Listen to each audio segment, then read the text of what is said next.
So ఈ కేసులో ఎవరైతే పెద్ద తలకాయ ఉన్నారో పెద్ద తలకాయ యొక్క ఆదేశాలతోనే ఈ డెడ్ బాడీని డిస్పోజ్ చేసే ప్రయత్నం జరిగింది.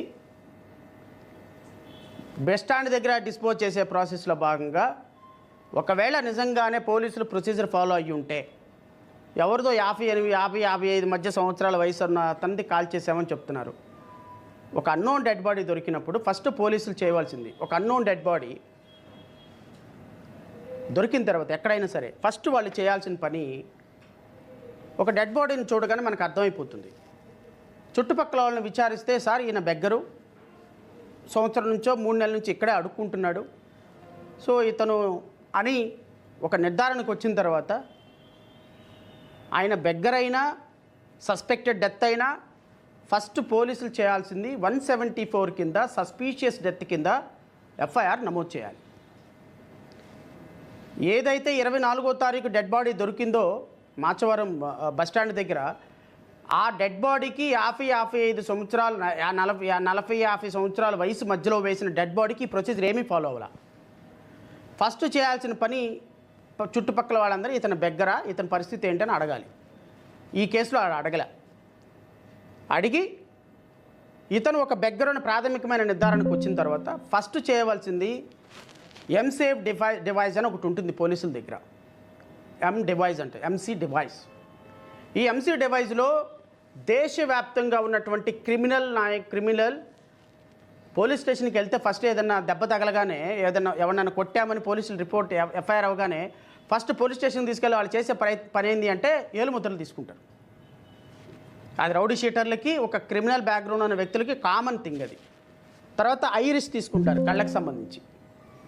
ఏలుముద్రలు, కళ్ళకు సంబంధించిన ఐరిష్ ప్రతి ఒక్క పోలీస్ స్టేషన్లో ప్రతి రౌడీ షీటర్ది, ప్రతి క్రిమినల్ బ్యాక్గ్రౌండ్ ఉన్న వ్యక్తికి ఉంటుంది.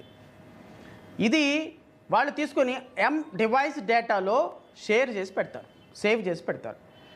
ఎవరైనా అన్నోన్ డెడ్ బాడీ కనుక రౌడీ షీటర్ది అని తెలిసిన క్రిమినల్ బ్యాక్గ్రౌండ్ ఉన్న వ్యక్తి చనిపోతే అక్కడ వెంటనే ఆయన బొటనేలు తీసుకొచ్చి డివైస్కి పెట్టగానే ఆయన డీటెయిల్స్ మొత్తం వచ్చేస్తాయి. సో కాబట్టి నిజంగానే చనిపోయినటువంటి వ్యక్తి క్రిమినల్ బ్యాక్గ్రౌండ్ ఉన్నవాడు రౌడీ షీటర్ అయితే అతన్ని ఐడెంటిఫై చేయడం 5 నిమిషాల పని పోలీసులకి.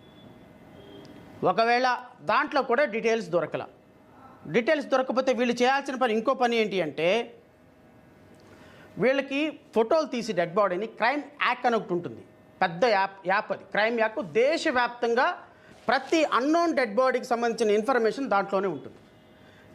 మీరైనా వెళ్ళి క్రైమ్ యాక్లో కొట్టి ఒక్కసారి మీరు ఆన్లైన్లోకి వెళ్ళి కొడితే కొన్ని వేల ఫోటోలు, అన్ఐడెంటిఫైడ్ డెడ్ బాడీ ఫొటోసు దాంట్లో ఉంటాయి. ఎవరైనా మన ఇంట్లో పెద్దవాళ్ళు కానీ ఎవరైనా పిల్లలు కానీ మిస్ అయితే వాళ్ళు చనిపోయినారు అని అన్నోన్ డెడ్ బాడీగా మనకు అనుమానాలు ఉంటే ఈవెన్ కామన్ మ్యాన్ ఆల్సో దాంట్లోకి వెళ్ళి వెరిఫై చేసుకోవచ్చు.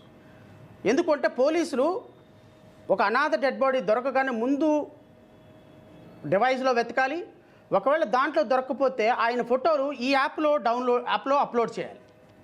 ఈ యాప్లో అప్లోడ్ చేసిన తర్వాత దాన్ని ఎన్ఆర్ గ్రిడ్ అని ఉంటుంది.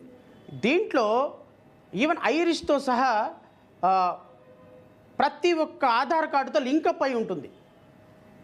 పోలీసులు ఈ డెడ్ బాడీని, ఈ ఐడెంటిఫికేషన్ మార్క్స్ని, ఏజ్ని, టెంటేటివ్ ఏజ్ని, జెండర్ని, స్పెసిఫికేషన్స్ని, వెయిట్ని మొత్తాన్ని చూసి ఈ మొత్తాన్ని కూడా ఈ ఆన్లైన్ వెబ్సైట్లో పెట్టిన తర్వాత పూర్తి స్థాయిలో ఈ ఆన్లైన్ వెబ్సైట్ వెరిఫై చేసుకొని ఎవ్వరూ అబ్జెక్షన్ చేయలేదు, ఎవ్వరూ క్లెయిమ్ చేయలేదు డెడ్ బాడీని అని ఒక నిర్ధారణకు వచ్చిన తర్వాత, ఒక 4-5 రోజుల నిర్ధారణకు వచ్చిన తర్వాత ఉన్నతాధికారుల పర్మిషన్ తీసుకొని, ఉన్నతాధికారుల పర్మిషన్ అంటే సిఐ ఖచ్చితంగా సిపి పర్మిషన్ తీసుకొని ఉండాలి. తీసుకొని ఏదైతే వీరు ఈ డేటా మొత్తాన్ని సబ్స్టాన్షియేట్ చేస్తూ ఎక్కడా వెతికినా దొరకలేదు, ఈయన బాడీ అన్నోన్ డెడ్ బాడీగా ట్రేస్ అవుతుంది, ఎవరు నేను క్రైమ్ యాక్ట్లో అప్లోడ్ చేశాను, ఎన్ఆర్ఐ గ్రిడ్లో అప్లోడ్ చేశాను, ఎవరు క్లెయిమ్ చేయలేదు, కాబట్టి దీన్ని డెడ్ బాడీని క్రిమేట్ చేయడానికి అనాథ శవంగా పర్మిషన్ ఇవ్వండి అని అడిగితే పర్మిషన్ ఇస్తే ఆ పర్మిషన్ కాపీని అటాచ్ చేసి విఎంసి, ఆ రెస్పెక్టివ్ విజయవాడ అయితే విజయవాడ, విశాఖపట్నం అయితే విశాఖపట్నం మున్సిపల్ కార్పొరేషన్కి ఒక లెటర్ పెడితే ఆ లెటర్ పెట్టినటువంటి లెటర్ని విఎంసి అధికారులు చూసి ఈ అన్నోన్ డెడ్ బాడీకి సంబంధించిన enquiry report, investigation report, photos, ఓవరాల్గా సాటిస్ఫై అయిన తర్వాత ఆ బాడీని అన్నోన్ డెడ్ బాడీగా క్రిమేట్ చేయడానికి అవకాశం ఉంది. విజయవాడ నుంచి 23వ తారీఖున మధ్యాహ్నం నైట్ సాయంత్రం తీసుకొచ్చి 24 పొద్దునకి కాల్చేశారు అంటే you imagine whose dead body it is, ఎవరిది? నెంబర్ 2, ఈ కేసులో ఆధారాల ధ్వంసం నిరవధికంగా కొనసాగుతుంది. దీంట్లో చాలామందిని తప్పించడానికి ప్రయత్నాలు జరుగుతున్నాయి. ఇవి సిబిఐ ఎంక్వైరీ వేస్తే తప్ప బయటికి రావు. ఈ డెడ్ బాడీని డిస్పోజ్ చేయడానికి ఏసీఐకి బాధ్యత అప్పగించారు. ఎవరు బాధ్యత అప్పగించారు? ఎవరి కనుసన్నల్లో ఇది ఉంది?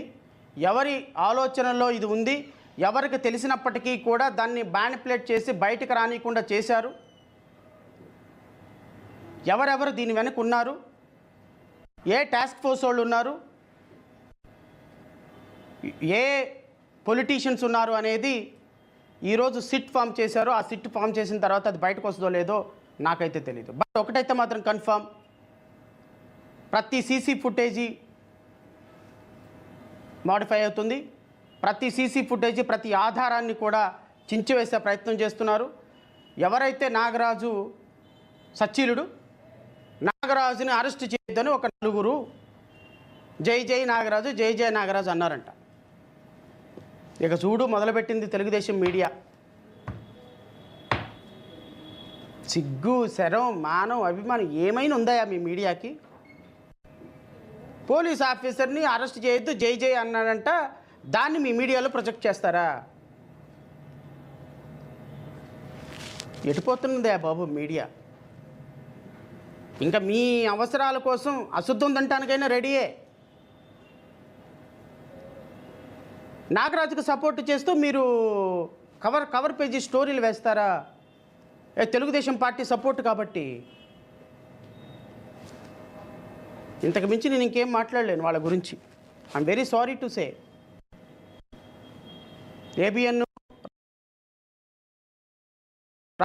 నాయుడు గారు, మహా టీవీ వంశీ గారు, ఈటీవీ పాప రామోజీరావు గారు లేరు, స్వర్గీయ రామోజీరావు గారు. ఆయన ఉంటే ఎంతకంటే ఎక్కువ చేసేవాడు అనుకో, అది వేరే విషయం. ఇక్కడ కాస్త అయినా మానవత్వం ఉండాలి కదా. మీలాంటి వాళ్ళ వల్లే కదా ఇవన్నీ జరుగుతుంది. ఈరోజు చేయించినటువంటి పెద్ద తలకాయలు ఏం లేవు, చేసిన సిఐలు మంచోళ్లే. డెడ్ బాడీని వేసుకొని ఊరంతా రేపొద్దున మీ పిల్లల్ని ఎవరైనా, నేను అదే అంటున్నా, బండి సంజయ్ కొడుకుని భగీరథని ఒక పాపని పోక్సో కేసులో ఉన్నాడని ఈ విధంగానే చేసుంటే మీ మీడియా అలాగే రియాక్ట్ అయ్యేదా? అతను కూడా నిందితుడే కదా, అతని మీద ఇంకా విచారణ కొనసాగుతుంది కదా. మరి మీ మీడియా కూడా ఇలాగనే ఎన్కౌంటర్ చేసేయండి, చంపి బూడిద చేసేయండి అని చెప్పి అంటుందా? మీ మీడియా అంటుందండి? ఎంత దుర్మార్గం! ఈ కేసులో ఆధారాలు ధ్వంసం కాబడుతున్నాయి. ఆధారాలు ఈ సిట్ వచ్చినా కానీ ఈ సిట్ వల్ల కూడా ఆధారాలు రిస్టోర్ కావు. ఎందుకంటే 1 మంత్ బ్యాక్ జరిగినటువంటి మర్డరు 1 మంత్ తర్వాత ఈ రోజు వరకు not even single piece of material evidence were collected, was not collected. Not even single piece of material evidence. How do they sustain arrest tomorrow before a magistrate? I don't know. నేనేమంటానంటే ప్రభుత్వాన్ని నేను demand చేస్తున్నా, రేపొద్దున కోర్టులో నుంచి ఇది సిబిఐకి బదలాయిస్తే ఏదైనా జరుగుతుందేమో, లేట్ అవుతుంది అని మీరు నిజంగా నిజాయితీ ఉంటే తక్షణమే ఈ కేసును సిబిఐకి హ్యాండ్ ఓవర్ చేయండి. నేను జేబీఎంరావు పార్టీ నుంచి, జేబీఎంరావు భారత్ పార్టీ నుంచి నేను డిమాండ్ చేస్తున్నా, మా పార్టీ నుంచి ఈ కేసును సిబిఐకి హ్యాండ్ ఓవర్ చేయండి. సిబిఐ హ్యాండ్ ఓవర్ చేయండి. హైకోర్టు జడ్జికి, చీఫ్ జస్టిస్ గారికి లెటర్ రాయండి. ఒక జడ్జి గారి నేతృత్వంలో ఈ యొక్క ఇన్వెస్టిగేషన్ జరగాలి. మీ పోలీసులతోటి నడవదు. మీ పోలీసులు ఇన్వాల్వ్ అయి ఉన్న ఈ కేసులో మీ పోలీసులు ఇన్వాల్వ్ అయిన ఈ కేసులో పోలీసులకి ఏ విధమైనటువంటి ఎగ్నెస్ట్గా ఎవిడెన్స్ కలెక్ట్ కాబడదు. అరే సిట్ ఎక్కడికి వెళ్తుందో, లేకపోతే విచారణ అధికారి ఎక్కడికి వెళ్తున్నాడో అంతకు ముందే 2 గంటల ముందే మీ పోలీసులు వెళ్ళిపోతున్నారు. ఎందుకంటే ఎక్కడెక్కడ ఏముందనేది మీకే తెలుసు కదా. టాస్క్ ఫోర్స్ వాళ్ళు ఎందుకు వచ్చారు? వేరే ఊరోళ్ళు వచ్చి డెడ్ బాడీని మ్యానిపులేట్ చేయడానికి వేరే ఊర్లు సిఐలకి ఎవరు అప్పచెప్పారు? ఎంత జరుగుతుంటే సిపి ఏమి నిద్రపోతున్నాడు? టాస్క్ ఫోర్స్ వాళ్ళు అడుగు తీసి అడిగే పొద్దున్నే కాఫీలో, సార్ కాఫీలో షుగర్ లేదు సార్, ఉట్టి కాఫీ తాగుతున్నాను సార్, తమరు పర్మిషన్ ఇస్తే తాగుతాను సార్ అని టాస్క్ ఫోర్స్ సిఐలు ఏసీపీలు కమిషనర్కి ఫోన్ చేసి అడుగుతారు. పొద్దున్న 8 గంటలకి కాల్ చేసి సార్ కాఫీ తాగమంటారా టీ తాగమంటారా అని కూడా అడుగుతారు మీ పోలీసులు. అట్లాంటిది ఒక వ్యక్తి చచ్చిపోతే సిపికి తెలీదండి? నెల రోజులు డాట్ బ్యాడ్ గురించి తెలిస్తే సిపికి తెలియకుండానే జరిగిపోయిందా మొత్తం? కాబట్టి నిజాలు బయటికి రావాలి, పౌర సమాజం రెస్పాండ్ అవ్వాలి. ఆ అబ్బాయి రౌడీ షీటరు, ఆ అబ్బాయి కేసులు ఉంటే చంపేయమని కాదు, కేసులుంటే నరికేయమని కాదు. ఎవడు మీ ఉడత ఊపులకి ఎవడు భయపడ్డా, నేను చెప్తున్నా. We are living in a democratic country. పౌర సమాజం ఖచ్చితంగా ఇలాంటి బ్రూటల్ యాక్టివిటీస్కి సహకరిస్తుంది. ఆ కూలి మీడియా వాళ్ళకి అమ్ముడుపోయినంత మాత్రాన అందరికి అమ్ముడుపోవు. వాళ్ళ అమ్మా నాన్న న్యాయం జరిగిపోయింది మాకు అన్నంత మాత్రాన న్యాయం జరిగినట్టు కాదు. ఇక్కడ కూర్చున్న ఏ జర్నలిస్టులైనా రేపొద్దున పోలీసులు తీసుకెళ్ళి చెత్త కొట్టుడు కట్టి ఆ విధంగా చేస్తే అప్పుడు then you people will came to know what is a fundamental right. అప్పుడు అడుస్తారు గో మాకు దెబ్బ తగిలింది, మాకు అన్యాయం జరిగిందని. అరే ఒక జర్నలిస్టుని ఎక్కడైనా ప్రెస్ మీట్ జరిగేటప్పుడు లోపలికి రానియకుండా గేటు బయట ఆపేస్తే పెద్ద రంకెలు పెట్టి అక్కడ గెరావ్ చేసి కూర్చుంటారు మీ జర్నలిస్టులు. డౌన్ అని ఊరికే గేటు లోపలికి ఆ మీడియాలో మీటింగ్ జరుగుతున్న ప్రదేశానికి మీడియాని అలౌ చేయరా మీరు అని. అట్లాంటిది ఒక మనిషిని తీసుకొచ్చి కొట్టి చంపేసేస్తే ఎట్లా సపోర్ట్ చేస్తారండి మీరు? నాకు అర్థం కాదు. What is the justification? మన అయితే ఒక హక్కు, మిగతా వాడికైతే ఇంకో హక్కు. కాబట్టి పౌర సమాజాన్ని కోరుతున్నా, రాష్ట్ర ప్రభుత్వాన్ని కోరుతున్నా, పవన్ కళ్యాణ్ని కోరుతున్నా, హోమ్ మినిస్టర్ని కోరుతున్నా. ఈరోజు హోమ్ మినిస్టర్ గారికి సెలవిద్దాం. హోమ్ మినిస్టర్ గారు ఈరోజు సినిమాలో లేరు, అందుకని హోమ్ మినిస్టర్ గారిని నేనేం అనటంలా.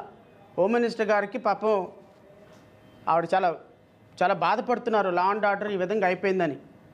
హోమ్ మినిస్టర్ గారికి ఈ ప్రెస్ మీట్లో ఆవిడకి ఈరోజు ఒక్కరోజు సెలవిద్దాం. మళ్ళీ రేపొద్దున ఆవిడకి స్కూల్ ఉంటుంది, అందులో డౌట్ లేదు. ఆవిడకి క్లాసులు ఉంటాయి, ఆవిడకి స్కూల్ ఉంటుంది, ఆవిడకి నిరవధికమైన క్లాసులు ఉంటాయి. ఆవిడ స్కూల్కి రాకుండా, స్కూల్లో మార్కులు తెచ్చుకోకుండా, ఈ విధంగా ఫెయిల్ అయ్యి వాళ్ళ అమ్మానానికి చెప్పకుండా 10 మార్కులు వస్తే పక్కన 0 పెట్టుకుని వచ్చి దొంగ సంతకాలు పెట్టుకుని వచ్చి ప్రోగ్రెస్ రిపోర్ట్ రాష్ట్ర ప్రజలకు సబ్మిట్ చేస్తుంది కదా. ఆ సబ్మిట్ చేస్తున్నందుకు ఆవిడ క్లాస్ ఉంటుంది ఖచ్చితంగా, అందులో డౌట్లే. ఆవిడ నిజాయితీగా నిష్కల్మషంగా చదువుకొని పాస్ అయ్యేంత వరకు ఆవిడ క్లాస్ ఉంటుంది. ఈరోజు ఆవిడకి సెలవు ప్రకటించాం. ఈ రేపటి నుంచి మళ్ళీ ఖచ్చితంగా క్లాసులు ఉంటాయి. రాష్ట్ర ప్రజలు కూడా ఈ రాజకీయ నాయకులు చెప్పే అబద్ధాలు వినకుండా నిజంగా వాస్తవాలు ఏంటో తెలుసుకోమని చెప్పడం కోసం ఈ ప్రెస్ మీటు. మరలా సిట్టు రేపొద్దున నిజంగా చెప్తున్నా, ఈ కేసులో ఉన్న లాస్ట్ మ్యాన్ వరకు అరెస్ట్ చేయాలి. ఎందుకు అరెస్ట్ చేస్తారు, ఎలా అరెస్ట్ చేస్తారు, ఎవరెవరిని అరెస్ట్ చేస్తారు, నేను ఐమ్ వెయిటింగ్. ఒక అరెస్ట్ చేయలేదు అనుకో, పేరుతో సహా అతని ఇన్వాల్వ్మెంట్తో సహా నేను ప్రెస్ ముందు చెప్తా. సిట్ ఫామ్ చేశారు, డీజీపీ స్థాయి, ఐజీ స్థాయి రవిశంకర్ని ఎవరినో వేసినట్టున్నారు, చాలామంది ఐపీఎస్ ఆఫీసర్లు ఉన్నారు. I'm waiting for their action plan. ఒకవేళ వాళ్ళు ప్రాపర్గా పని చేయకపోతే దెన్ మేము న్యాయపరంగా ఏం చేయగలదు, న్యాయ సమాజం ఏం గలదు. గుర్తుపెట్టుకోండి, నేను జడ్జిగా పనిచేసి వచ్చిన, నేనేం జుజుబీగా రాలా. ఒక న్యాయమూర్తిగా నా 10 సంవత్సరాల సర్వీసు క్రిమినల్ సైడే ఉంది, గుర్తుపెట్టుకోండి. సిఆర్పిసి, ఐపీసీ, ఎవిడెన్స్ యాక్ట్ అవపోసన బట్టి నిద్రపోయి ఇలా లేచి ఏ సెక్షన్ ఎలా ఉంటుందో చెప్పగలిగిన దమ్ము ధైర్యం నాకుంది. ఊరికే మీరేదో క్రైమ్ సీన్ని మార్చేద్దాం, చేసేద్దాం, తప్పించేద్దాం అంటే ఎవ్వడు ఊరుకోడు. నా యాక్షన్ ప్లాన్ నాకు ఉంటుంది.